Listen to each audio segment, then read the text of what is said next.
कोशिका झिल्ली होती है पतली सी, उसको अर्धपारगम्य झिल्ली बोलते हैं। उस झिल्ली के अंदर जो है कोशिका के सारे अंग रहते हैं, सारे अंगों को हम पढ़ाएं। गाल्जी काय होता है, ये होता है परिवहन का काम करता है। ये गाल्जी काय जो होता है ये माइटोकॉन्ड्रिया से ऊर्जा लेकर, इसीलिए इंसान काम करते करते पूरा थक जाता है, क्योंकि उसके अगर इसमें 1% की कमी आती है तो 1% में इंसान को लगता है कि पानी पीना पड़ेगा, प्यास लगती है, ठीक है। और अगर 10% की कमी आ गई तो 10% की अगर कमी आ गई तो फिर इंसान की मृत्यु हो जाती है।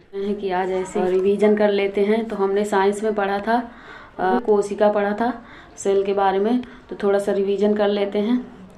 तो कोशिका का अध्ययन क्या कहलाता है, आप लोग कमेंट में बताइएगा। कोशिका का अध्ययन जो कहलाता है साइटोलॉजी कहलाता है। क्या कहलाता है? साइटोलॉजी। इसके बाद अगर बात करें तो कोशिका का नाम क्या है, तो साइटो नाम है। क्या नाम है? साइटो। साइटो से ही बना है साइटोलॉजी, कोशिका का अध्ययन।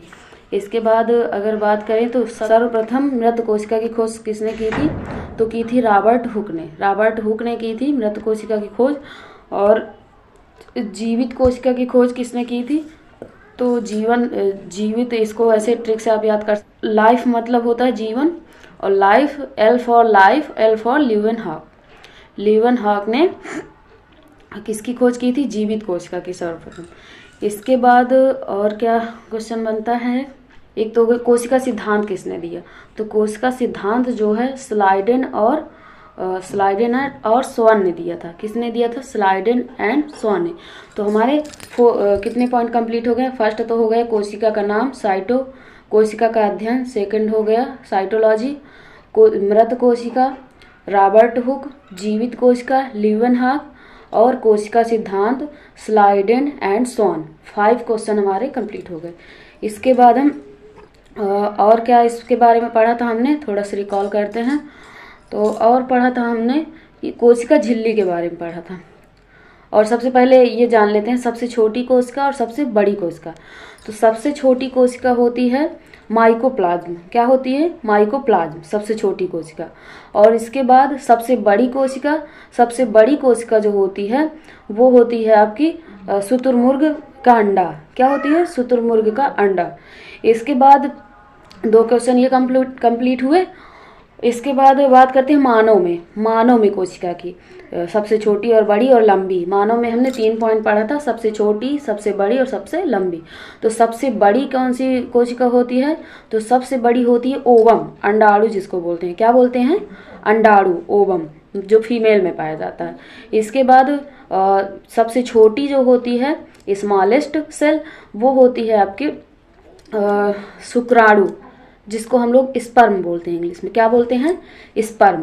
तो सबसे बड़ी ओवम या अंडाणु, और सबसे छोटी हो गई आपकी स्पर्म या शुक्राणु।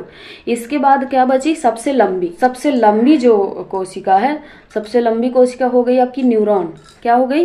न्यूरॉन, जो कि आपके ब्रेन में पाई जाती है। न्यूरॉन कहाँ पाई जाती है? न्यूरॉन कोशिका आपके ब्रेन में पाई जाती है, ठीक है। अब इसके बाद हम देख लेते हैं इनका विभाजन, सेल डिवीजन जो होता है, इनका कोशिका विभाजन जो होता है, तो सबसे तेज कोशिका विभाजन आपका होता है लीवर में। कहाँ होता है?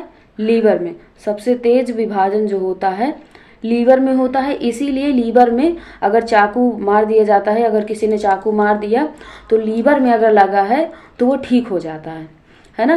तो लीवर जो है, क्योंकि इसमें कोशिका विभाजन बहुत ही जल्दी से होता है, तेजी होता है, इसलिए वो अपने आप को ठीक कर लेता है। तो इसलिए सबसे तेज कोशिका विभाजन कहाँ होगा? लीवर में होगा, यकृत जिसको बोलते हैं हिंदी में, ठीक है। इसके बाद अगर बोल दें सबसे धीमा या बिल्कुल ना के बराबर बोल दें, तो बिल्कुल ना के बराबर कोशिका विभाजन आपके होता है ब्रेन में। कहाँ होता है? ब्रेन में कोशिका विभाजन जो है नहीं होता है, तो ना के बराबर इसको बोल देते हैं। लेकिन 10% होता है कोशिका विभाजन, 90% नहीं होता है, लेकिन 10% होता है। और 10% के कारण ही जब कोशिका विभाजन तो जरूरी है, लेकिन अगर ज़्यादा कोशिका विभाजन हो जाता है तो इसी वजह से गांठ पड़ जाती है, या ट्यूमर जिसको कैंसर बोलते हैं। कैंसर का कारण यही होता है, कोशिका का ज़्यादा अधिकता, विभाजन की जो है अधिकता हो जाना। तो इसका रीजन क्या होता है? कोशिका की अधिकता होना। तो जो मानव में कैंसर होता है तो वो कैंसर जो हमारे ब्रेन में सेल विभाजन होता है, सेल विभाजन अगर ज़्यादा हो जाता है, सेल डिवीजन, कोशिका विभाजन, तो उसी वजह से कैंसर हो जाता है। तो गांठ पड़ जाती है शरीर में, कहीं पे भी गांठ पड़ गई, समझ लीजिए वहाँ पे कोशिका विभाजन ज़्यादा हो गया है।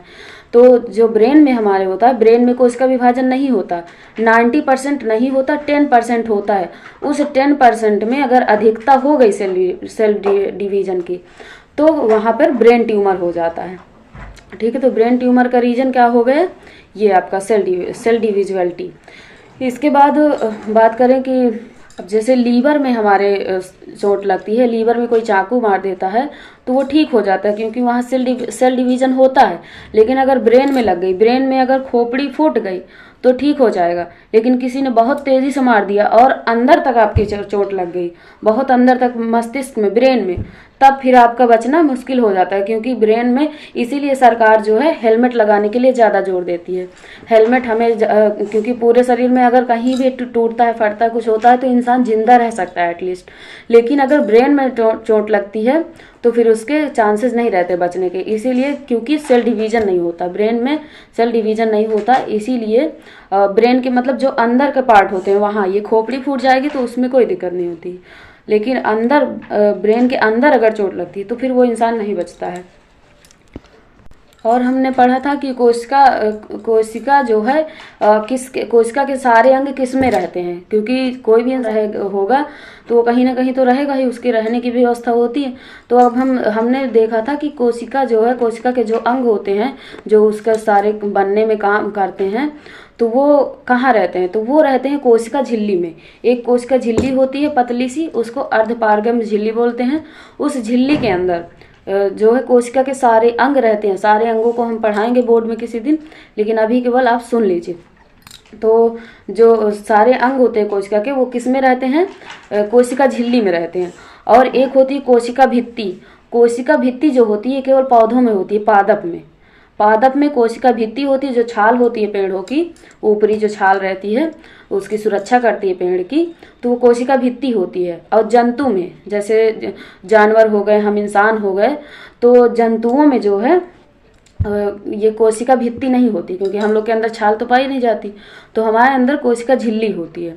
और जो पादप होते हैं इनमें कोशिका झिल्ली भी रहती है और कोशिका भित्ति भी रहती है। तो ये याद रखिएगा कि पादप में कोशिका झिल्ली और कोशिका भित्ति दोनों होती हैं, लेकिन जंतु में कोशिका झिल्ली बस रहती है। अब इसके बाद इसके अंदर जो पार्ट रहते हैं, इसके अंदर जो कोशिका के अंदर जो पार्ट रहते हैं, तो इसके अंदर बहुत सारे पार्ट रहते हैं। पहला हो गया माइटोकॉन्ड्रिया। ये होता है, इसमें जो है इसको पावर हाउस ऑफ एनर्जी बोला जाता है। इसके अंदर हमारे शरीर की, अब जैसे हम कोई काम कर रहे हैं और हम थक गए, अब जैसे हम अभी बोल रहे हैं, लेकिन अभी हमारा पूरा शरीर बैठा है, केवल हमारी जीभ चल रही है, तो जीभ तो हमारी थकेगी ना। तो जब इसको ऊर्जा घटती है तो जो माइटोकॉन्ड्रिया होती है तो ये ऊर्जा बनाती है, ऊर्जा को बनाने का काम करती है, और प्रोटीन का निर्माण भी यही होता है। फिर इसके बाद गाल्जी काय होता है, ये होता है परिवहन का काम करता है। ये गाल्जी काय जो होता है, ये माइटोकॉन्ड्रिया से ऊर्जा लेकर, माइटोकॉन्ड्रिया से ऊर्जा लिया और जाकर, जैसे मान लीजिए हमारे पैरों में कोई ऊर्जा अभी कोई काम नहीं हो रहा, तो वहाँ की ऊर्जा खाली है, तो वहाँ से ऊर्जा लेकर हमारे जीभ में पहुँचा दिया कि जीभ का भी काम है, उसको दो।